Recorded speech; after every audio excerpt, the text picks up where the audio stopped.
Bonjour, bienvenue au show de Maxime. Aujourd'hui, nous avons avec nous l'avocat Rocco Galati, qui est un avocat constitutionnaliste qui travaille en Ontario depuis maintenant plus de 31 ans. Et M. Galati cherche à avoir une injonction contre les actions du gouvernement de Toronto et du gouvernement canadien en ce qui concerne les mesures que ces gouvernements-là imposent à leur population suite au COVID-19, suite au coronavirus. Monsieur Galati, merci de vous joindre à nous.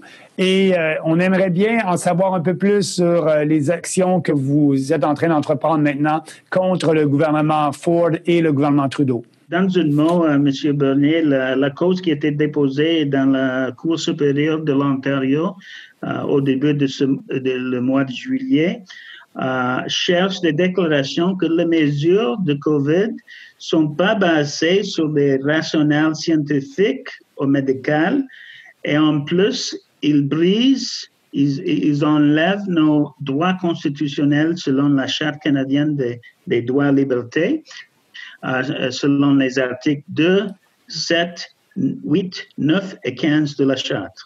C'est-à-dire les droits de pensée libre, d'association, de la vie, liberté et sécurité de la personne, le droit de ne pas avoir nos biens saisis par l'État, le droit contre la détention arbitraire et le droit d'être traité d'une façon égalitaire, et, selon l'article 15 de la Charte. Vis-à-vis l'article 15 de la Charte s'applique à toutes les personnes qui ont des graves disabilités physiques et neurologiques et les personnes âgées, dont 84% de toutes les personnes qui sont mortes au Canada sont mortes dans ces maisons pour les âgés. Donc, les personnes avec des disabilités physiques et mentales et les âgés ne sont pas traités au niveau égalitaire parce qu'ils sont les graves victimes de ces mesures-là. Et ce que vous prônez aussi et l'argument que vous amenez devant la Cour, c'est le fait que ces mesures-là, on parle de mesures d'imposition de masques obligatoires dans les lieux publics fermés. On pense aussi au confinement et la fermeture de certains commerces.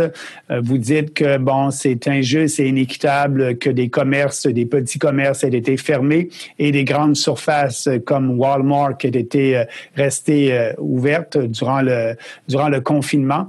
Ça fait en sorte que c'est injuste. Toutes les entreprises sont essentielles, selon moi, et je pense bien selon vous. Oui, c'est exactement ça. C'est pas rationnel. C'est pas logique qu'un petit magasin est fermé, mais Walmart complètement ouverte. Ça n'a rien à voir avec la santé. Ça, c'est un choix socio-économique, c'est un choix politique de fermer les petits magasins et laisser les gros magasins ouverts. Ça n'a rien à voir avec des mesures de santé. Parce que c'est pas logique, c'est pas de sens.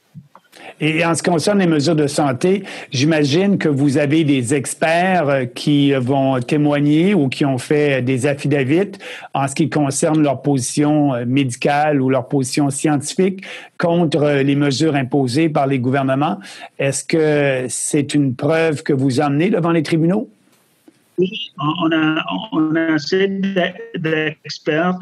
En plus, on a nommé CBC, Radio-Canada, pour avoir enlevé et supprimé et ne pas laisser les experts donner des opinions contre les mesures. Par exemple, Radio-Canada, qui est payé par les citoyens canadiens comme un réseau de médias publics, ne devrait pas avoir le droit de dire à quelqu'un qui est expert, vous êtes en train de diffuser de la misinformation. Ils sont des experts.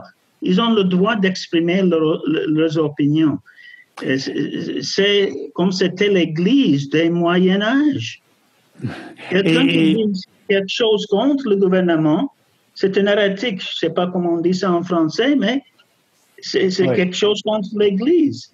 on se trouve dans un cauchemar de dictature maintenant. Et même des experts, des gagnants de prix Nobel se sont enlevés par YouTube, par CBC, par Radio-Canada. Ça, c'est pas acceptable. Et ce que je regarde aussi, c'est que d'autres pays qui n'ont pas imposé des mesures de confinement, qui n'ont pas imposé les masques obligatoires dans les lieux publics fermés, s'en sortent aussi bien que le Québec et que d'autres pays. Si on regarde par capita le nombre de morts, je pense à la Suède et à certains pays nordiques. Et ici, bien, on a des mesures très strictes, très totalitaires. Et dans le fond, quel est le résultat final? C'est à peu près le même que où des pays ont laissé leur population libre et responsable et décider de qu'est-ce qu'ils devaient faire tout en se fiant à leur population. Ici, on prend les gens comme des enfants irresponsables et on impose des mesures qui, des fois, manquent de logique. Si je comprends bien, c'est tout ça que vous critiquez et que vous plaidez pour avoir une injonction pour que ces mesures-là cessent? Oui, parce qu'il y en a 14 pays qui n'ont pas imposé ces mesures-là. Il y a une étude qui est sortie de la Maine, de l'Université de Maine, qui prouve que ces pays-là se trouvent mieux que nous autres qui ont imposé ces mesures. Leurs économies, toujours, sont très vigoureuses et ils n'ont pas imposé des mesures. Parce que souvent, le gouvernement ici dit si on n'avait pas imposé des mesures, la situation, ça serait pire. Mais ça, c'est de la spéculation. La seule façon de prouver si ça serait pire, c'est d'avoir un endroit dont les mesures n'étaient pas imposées. On a 14 pays dont les mesures n'étaient pas imposées et leur situation, c'est mieux que la nôtre. Ça, c'est de la preuve. Oui. Et c'est quand vous pensez être devant les tribunaux en Ontario cet automne? Je suis en train de terminer l'injonction vis-à-vis les masques, soit dans la ville de Toronto et à les écoles à partir de septembre. Je vais déposer ça avant la fin de ce mois-ci. J'espère qu'on me donne une audience à la fin de septembre, première semaine d'octobre. Ouais. Bien, M. Galati, nous allons suivre le déroulement de votre procédure légale contre le gouvernement Ford et le gouvernement Trudeau, en espérant que ça soit aussi couvert par les médias traditionnels. Je pense que c'est important. Est-ce que vous avez fait des entrevues avec les grands médias traditionnels, soit la télévision ou soit les grands journaux, le National Post, le Global Mail, sur votre cause? Non, les médias traditionnels refusent de faire des interviews avec moi. J'avais un ami qui est journaliste à Radio-Canada qui m'a dit que les ordres sont de ne pas faire des interviews avec moi. Deuxièmement, M. Trudeau était très, très intelligent.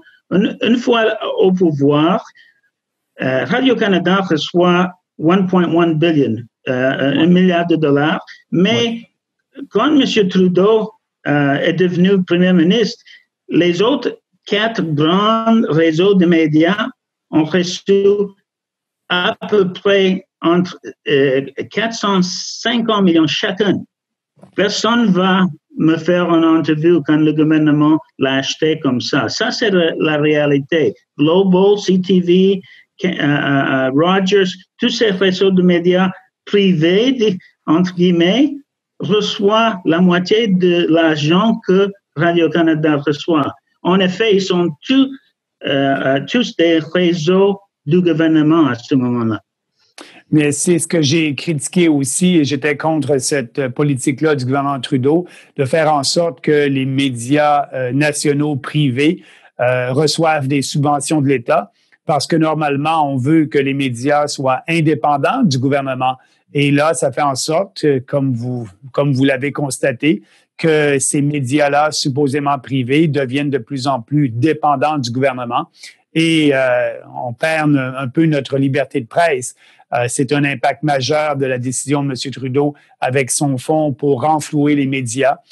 Nous, on avait dit qu'on était 100% contre ce fonds-là, justement pour permettre la liberté de presse. Mais ceci étant dit, nous allons continuer à suivre vos interventions devant les tribunaux et j'espère bien avoir l'opportunité de faire une autre entrevue avec vous cet automne sur les résultats de vos premières plaidoiries.